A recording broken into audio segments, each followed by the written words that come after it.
Hey, what's going on, everybody? We are back, and I got some raid gameplay footage that I pre-recorded, and it's going to be using this to talk about my thoughts post update 8.0. Before I get into that, I'd like to apologize for the lack of content for the past week. Just been very busy. A lot of things has been going on, and I haven't been able to put too much of my time towards this channel. So again, I apologize for that, and I'm going to try to get back in the swing of things. And moreover, since the Spotlight mission and the Thundercracker challenge was over, and uploading all those videos for that, there isn't really much else to upload. But yeah, so let's get right into it. So just to review, the anniversary update, aka 8.0 update, brought with it bot balance updates, as well as introducing the Thundercracker challenge, and I think, oh yeah, and it also brought the AM map updates for map 1, map 2, and a complete revamp of map 3, as well as Alliance mission rewards. So I'm going to try to tackle them one by one, starting with the Thundercracker challenge. The Thundercracker challenge, I really enjoyed it.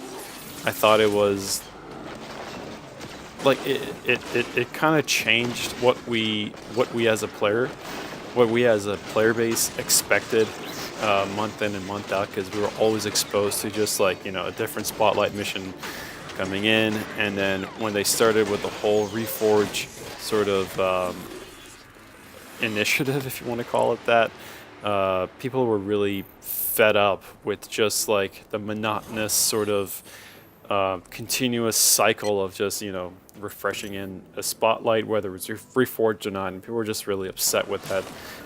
The game felt really stagnant, and the Thundercracker challenge changed that for us. It was something new, it was something exciting, it was fresh, although it was essentially a recycled Bumblebee challenge. Nonetheless, people enjoyed it for what it was, and the rewards that actually came with it. So it was really worth it for the player to, you know, really try their best in tackling the hardest difficulty, which was, I believe, Thunderstruck. That was the name. But yeah, aside from like it was really fun. But aside from Mission 4, it wasn't really that much of a challenge, if I'm being very honest. Mission 5 and 6 were very easy. Very easy in terms of, you know, what we veterans or skilled players can expect out of the highest difficulty for a challenge. This is supposed to be a challenge after all. And in that point, or in that sense, I was a little bit disappointed, but nonetheless, it's a positive step forward from Kabam in appeasing the player base. But yeah, so just to reiterate, Thunderstruck challenge was really fun. I really wished it was more of a challenge than anything. Moving on to the bot balances, I thought everything was... Not everything, most of the changes were on point. I do wish there were certain bots who got more buffs, and one particular bot would get more nerfs. I'll touch on that in a bit, but Hound and Jetfire, their buffs are definitely tangible, especially Jetfire with his stun, perfect time block, which leads to 100%, like, you know, 2 second or 1 second or whichever second or time stun that he inflicts. It's really good. He's a pain in the ass to fight against in Alliance missions, because not only does he have a reflect range on well-timed range blocks, but his well-timed melee blocks, you know, as I mentioned before, they will stun you 100% of the time. So his fights can be a little tricky. And as for Hound, Big Boy Hound, his changes are freaking awesome. I really like it, especially when he's duped. His crit damage on his range shots can really hurt, especially if the enemy's like if the enemy is burnt and has that crit debuff on him. Man, I have a Hound at rank 3, a 4-star version, and he can pack quite a bit of punch. So I'm really excited in one day getting a 5-star version of him, and you know just messing around with him. I can see him being very useful in Alliance mission. And yeah, as for Megatronus, despite the fact he was the only bot to receive a nerf, I really feel his nerfs, while they were very justified, I really wish they went a little deeper than just, you know, giving him, what was it, 4% less HP reduction and 2% less attack rating. Like that does nothing to what this towards what this guy is capable of. His kit, as stated so many times, it is so loaded. He has a heal, he has a stun, he has armor break, he has power steal. He's got everything, you know, and that's just not even counting his relics. Yeah, like he is the perfect bot to have, and like if you have him for alliance missions, like alliance missions will be a piece of cake for you. Although that's like a hyperbole of what I just said is a bit of a hyperbole. He really does things make a little bit or a lot easier depending on the team that you're taking and the paths you're taking. But more in alliance missions later. So yeah, in terms of bot balance, you know, those three big changes, you know, I really like them. I really wish Grimlock got more of a buff. There were a few other characters that I wish also got buffs, more substantial buffs. At the top of my head, I think Jazz. No, not Jazz. Actually, Jazz is pretty good. Shoot. Top of my head. Wow, I'm having a really hard time.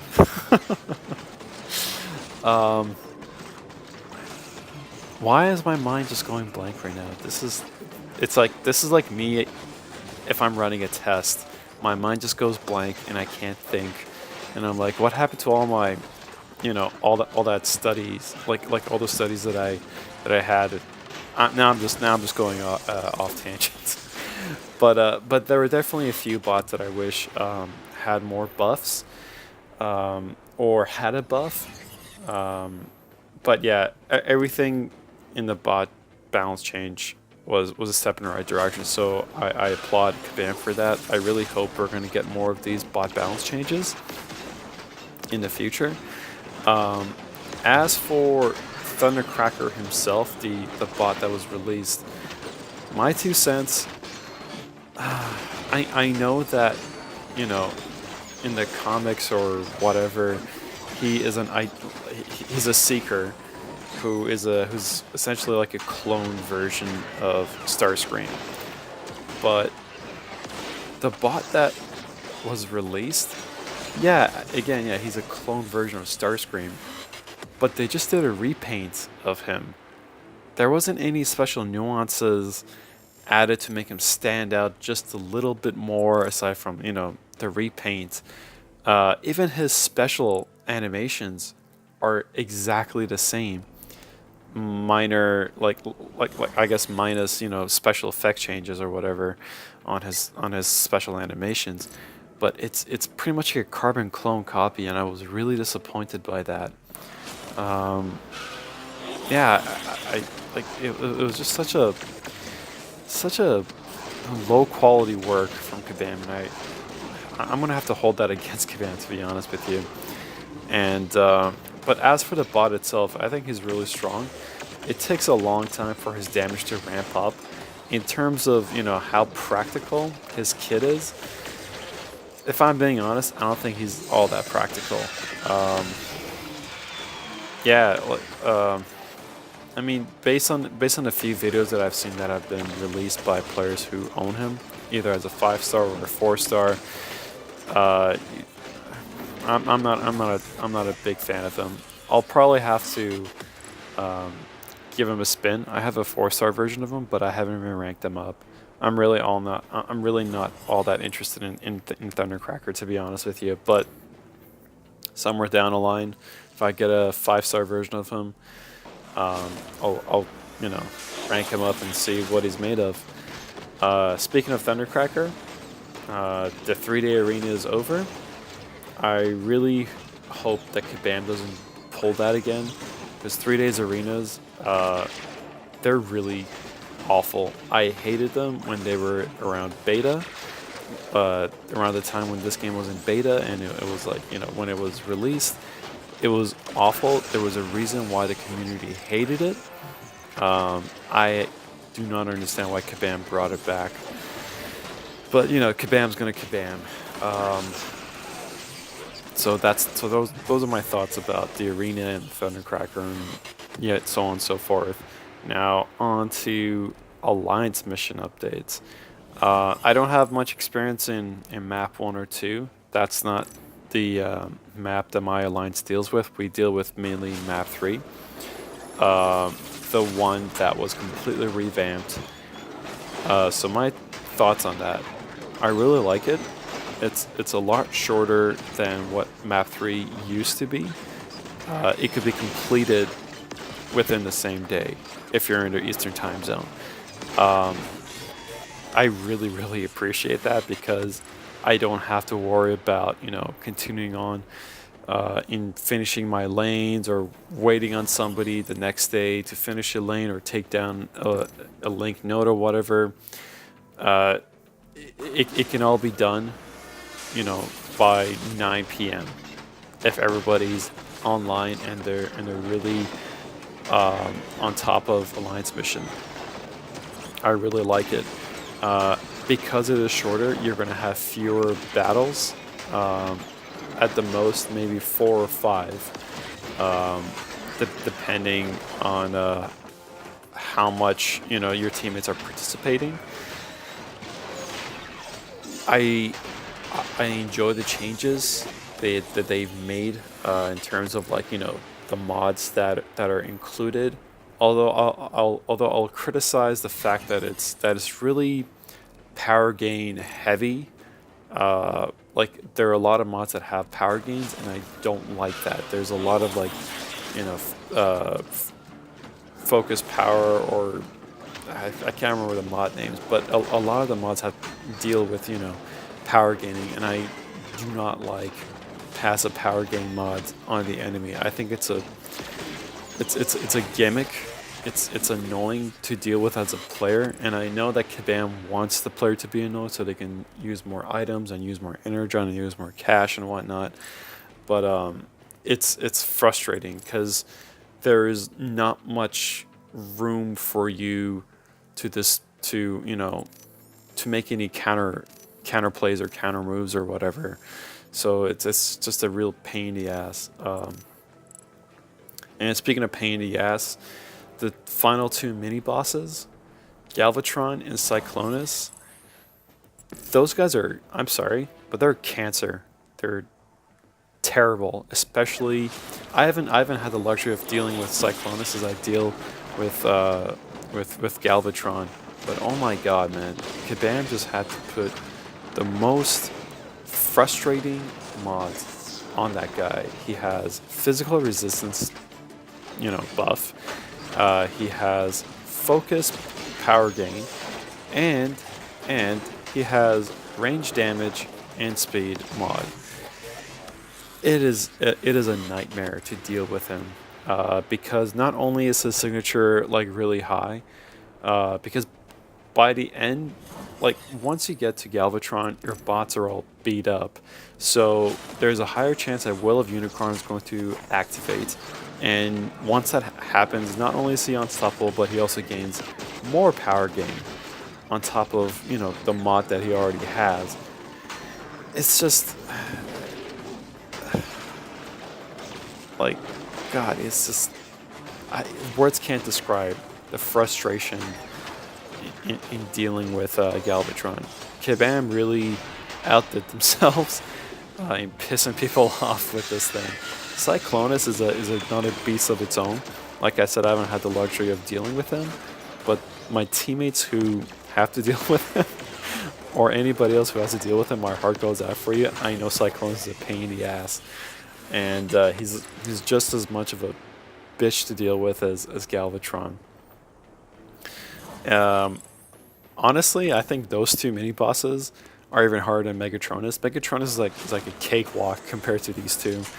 But another mini boss that's also a pain in the ass is OG Megatron. That range absorb mod, it just like